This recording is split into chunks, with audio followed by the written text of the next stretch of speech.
When you hear a number like $13.24 billion, it really makes you sit up and take notice. It does, doesn't it? That's how big the global market for macular degeneration treatment is projected to be in 2025. Yeah.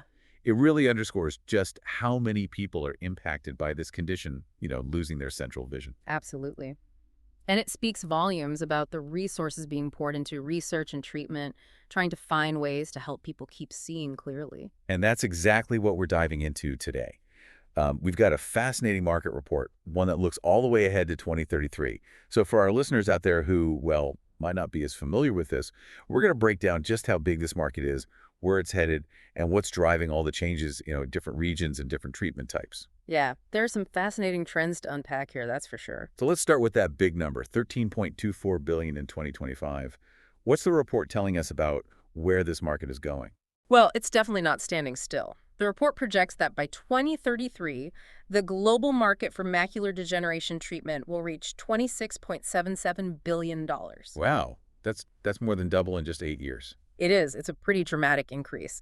And the report highlights a really robust compound annual growth rate, a CAGR of 9.20% from 2025 to 2033. So it's not just a steady climb, it's a market with some serious momentum behind it. Exactly. And that suggests a couple things. Either there's a growing number of people needing treatment, which unfortunately is likely with an aging global population, or there are some significant breakthroughs happening in how we treat macular degeneration. Maybe both. Okay, so a huge market that's expanding rapidly. Now let's zoom in a bit. Regionally, where's all this activity happening? Well, right now, North America's leading the pack. Really? Yeah, they're accounting for over 40% of the global revenue. In 2025, the market size in North America is estimated to be $4.89 billion. That's a pretty significant portion. What's behind North America's dominance in this market? I think a few things are at play. First, there's the aging population. More people are reaching the age where age-related macular degeneration, AMD, becomes more common. Right, and AMD is the most common type of macular degeneration, right? It is. It affects the central part of your vision, making it hard to see things clearly right in front of you. And in North America, you also have well-developed healthcare systems, more access to advanced treatments, and a higher awareness of AMD and the importance of early detection. That makes sense. Now, within North America, how do the individual countries stack up? Well, as you might expect, the U.S. is the biggest market. Okay, that makes sense. In 2025, it's projected to be $3.86 billion with a CAGR of 7.4%. Then you've got Canada with a market size of $587.86 million and a slightly higher CAGR of 8.4%. Oh, interesting. Why do you think Canada's CAGR is a bit higher? The report suggests it's partly due to the relative ease of drug availability there. Interesting. And what about Mexico? Mexico is estimated to have a market size of $445.79 million in 2025, with a CAGR of 8.1%. So North America's the current leader. What about Europe? Europe's holding strong in second place, accounting for over 30% of global revenue. In 2025, their market size is estimated at $3.83 billion. Okay. And what about growth in Europe? They're looking at a solid CAGR of 8.2% from 2025 to 2033. So similar to North America then, driven by aging populations and advances in treatment. Yeah, pretty much. It's interesting, though, when you look at the specific countries in Europe, there's quite a bit of variation. The UK's got a significant market, $645.05 million in 2025, with a CAGR of 9%, while Germany's even bigger at $760.24 million and a CAGR of 8.4%.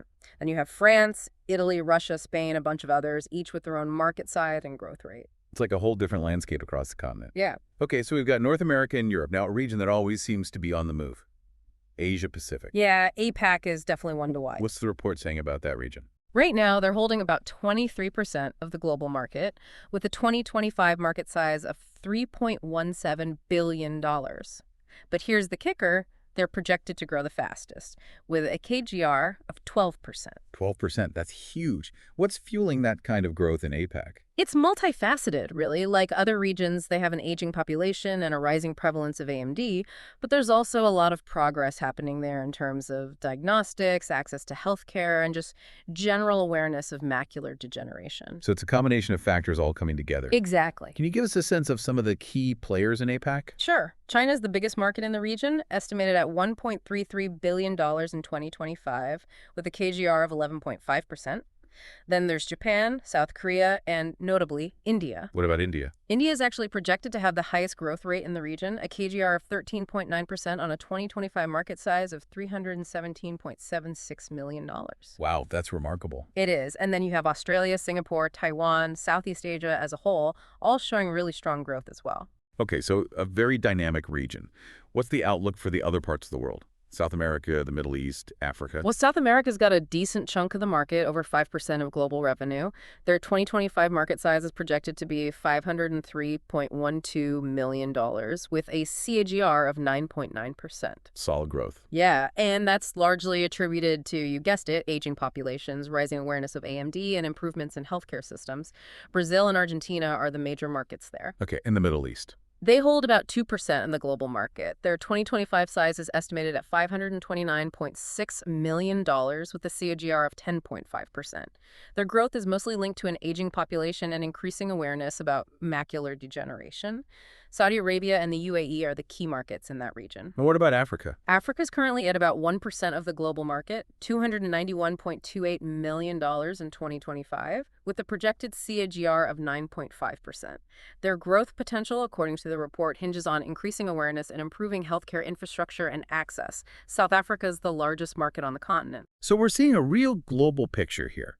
Now, let's get a little more granular. How is this market segmented, based on types of macular degeneration, treatments, and where people are actually getting these treatments? All right, so the report breaks it down by disease indication, drug class, and distribution channel. When we look at disease indication, wet AMD is expected to remain the dominant segment. Wet AMD? Yeah, wet age-related macular degeneration. It's been around longer, and there's been a lot of progress in developing effective treatments for it, particularly the anti-VEGF drugs. Oh, right. Anti-VEGF. Those are the ones that target the protein that causes abnormal blood vessel growth, right? Exactly. They've been really game changers in managing wet AMD. Now, interestingly, the report highlights dry AMD as the fastest growing segment. Dry AMD. Yeah, dry age-related macular degeneration. It's a bit trickier to treat, but there's a lot of exciting research happening. Therapies like anti-VEGF, which can sometimes be used for dry AMD, retinal implants, and even gene therapies are showing promise. So wet AMD might be bigger now because of those established treatments. But the focus on finding solutions for dry AMD is what's driving that rapid growth. Exactly. Okay, so different types of AMD. What about the actual drugs being used? As we mentioned, anti-VEGF drugs currently hold the largest share of the market, especially for wet AMD. But the report also shows a lot of growth in the other segment, which is basically all the newer, innovative treatments that are emerging. Like what? Well, you've got all sorts of advancements happening in biotech, personalized medicine, gene therapy. There's a lot of research into new ways to tackle macular degeneration, and that's reflected in this growth. So exciting new possibilities on the horizon. Finally, where are these treatments being delivered? Hospitals are still the main players in the distribution channel, especially for those more complex procedures like injectable therapies, lasers, and gene therapies. But there's a definite shift towards ambulatory surgical centers. Ambulatory surgical centers, what are those? They're basically outpatient facilities, kind of like specialized clinics. They're often more convenient and less expensive than hospitals, especially for routine anti-VEGF injections or some types of retinal surgeries. So it's kind of like a trend towards more accessible outpatient care. Yeah, exactly. Okay, so we've covered a lot of ground here. What are the big picture forces that are really shaping this market for macular degeneration treatment? Well, the main driver is pretty straightforward. The rising prevalence of macular degeneration. Right, as the world's population ages. Exactly. And then, of course, there's the ongoing development and adoption of more effective treatment drugs. Those two factors are really pushing the market forward. And are there any factors working against that growth? Yeah, there are a couple of key restraints. One is the potential for side effects from some of the current drugs. Any medication can have side effects, and these are no exception. And then there's the high cost of treatment. That can be a real barrier for some people. Yeah, I can imagine. So a mix of positive and challenging factors. Any final thoughts on trends that are likely to shape the future of this market? Well, the report highlights increasing healthcare spending globally, and that's certainly a factor. But I think the most significant trend is the constant innovation in treatment options. Yeah, we've touched on that a bit. The report actually gives a couple of cool examples. The relaunch of Genentech's Susvimo in July 2024, which is a long-acting implant for wet AMD, so you don't need as many injections. And then there was a research collaboration announced back in June 2021 between Mosaic Biosciences and Ocular Therapeutics. They're focusing on new treatments for dry AMD. So a lot of work being done to improve how we manage macular degeneration. Absolutely. Okay, last but not least, who are the big players in this market? The companies driving a lot of this innovation. It's a pretty competitive landscape with a mix of global and regional players. Some of the key names are Pfizer, AbbVie, Roche with Genentech, Regeneron, Bayer, Novartis, Santen.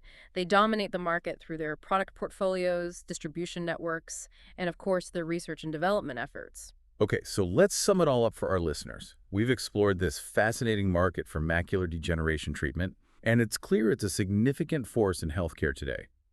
$13.24 billion in 2025, projected to nearly double by 2033. We've seen how different regions are contributing to this growth, with North America in the lead right now, but Asia-Pacific on the fast track. And while wet AMD treatment makes up the largest portion of the market, dry AMD treatment is where the most rapid expansion is happening.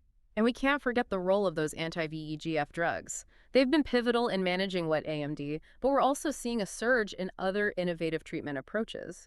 And while hospitals are still the primary sites for treatment, those ambulatory surgical centers are becoming more and more important in providing accessible care. Ultimately, the growth of this market is a reflection of the global population aging and the increasing prevalence of macular degeneration, but also the incredible advancements being made in how we treat this condition. It's really a fascinating area where science, healthcare, and economics all intersect, and I think it gives anyone, whether they're directly affected by AMD or not, a glimpse into the future of how we're going to manage age-related vision loss. Absolutely. And with that in mind, here's a final thought for you, our listener, to consider. We've seen just how much progress is being made. So what innovative breakthroughs in early detection and treatment do you think will have the biggest impact on the lives of people with macular degeneration over the next decade? And how might those changes reshape this whole market we've been talking about? Food for thought, right? Thanks for joining us for this deep dive. Thanks for having me. It was a pleasure.